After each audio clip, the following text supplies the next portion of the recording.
The Hindustan gadget के special report में आप सबका स्वागत है। शाम में होने वाले इंतखाबात के सरकारी नताइज के मुताबिक बशारुल असद चौथी मरतबा जंगज़दा मुल्क के सदर मुंतखब हो गए हैं। मगरबी ममालिक का कहना था कि इंतखाबात आज़ादाना और शफाफ नहीं थे।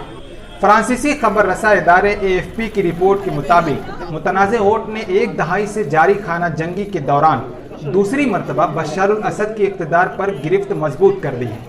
खाना जंगी के नतीजे में 3,88,000 से ज़्यादा लोग हलाक हो चुके हैं, लाखों बेघर हैं और मुल्क का इंफ्रास्ट्रक्चर टूट फूट का शिकार है। पार्लिमानी स्पीकर ने नताइज का ऐलान किया, जिसके मुताबिक बशारुल असद ने 95% वोट हासिल किए। पहले से असद की जीत की बड़ी तवक्को की जा रही थी, क्योंकि उनकी दौड़ में उनके मुखालिफ कम मारूफ और एक साबिक काबीनी वजीर थे।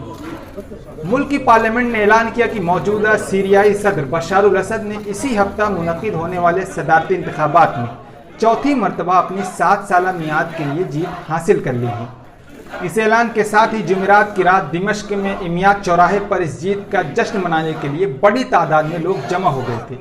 सीरियाई परचम लहराया और सदर के पोस्टर हाथों में उठाए हुए थे। बुध जुमेरात के रोज रातदही कराई गई थी, जबकि पोलिंग स्टेशन आधी रात तक खुले हुए थे।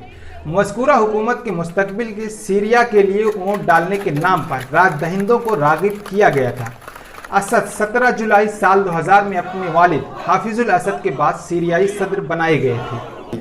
आज तक के लिए इतना ही। देश और दुनिया की और खबरों को जानने के लिए हमारे साथ जुड़े रहें। अगर आप हमारी वीडियो यूट्यूब पर देख रहे हैं तो हमारे चैनल को सब्सक्राइब करें, और अगर फेसबुक पर देख रहे हैं तो हमारे पेज को लाइक करना न भूलें। शुक्रिया।